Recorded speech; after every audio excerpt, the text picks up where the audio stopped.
See, the one thing that Dr. Mishra has not mentioned in this amazing story of the BrahMos is, which he is the progenitor of, he also created the export program for the BrahMos. So the BrahMos was bought by the Philippines, and Dr. Mishra just told us about, outside we were talking about, how during COVID, he traveled constantly to ensure that this machine, that this missile, which was not tested globally at that time, became India's first missile defense export, which is then bought by the Philippines. And I think now that it's been battle tested and seen the way it is and performed the way it is, I think that a lot of import orders will now start falling in. Yes, sir. Actually, it was my dream. Everyone, we make our own professional goals. So I made a dream that before I retire, I would like to conclude the first weapon export for India. And that I could really largely reach to. I retired in November. The contract was signed in December.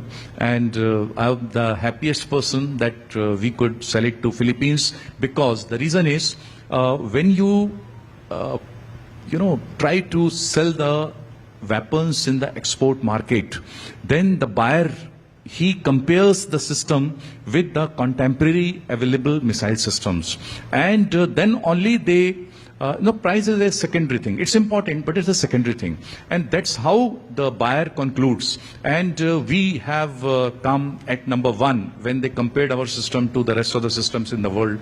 And please understand, Philippines had access to the Western systems also, because they, in the international dynamics, they are using the Western systems.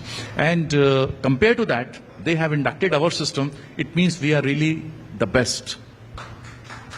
So, for context, and the reason I'm talking so much about, asking Dr. Mishra so much about the BrahMos is because it's a story it's an Indian story that must be told. And it's also a story that informs what's going to happen now with the drones and everything else. And we'll come to that in a second. But for context, the Americans had the Tomahawks, which are subsonic missiles. Whereas the BrahMos is Mach 3. And now there is a conversation happening about building a Mach 5 missile, if I'm not wrong, sir. Yes, DRDO has conducted a test for hypersonic engine recently, about 2-3 weeks back.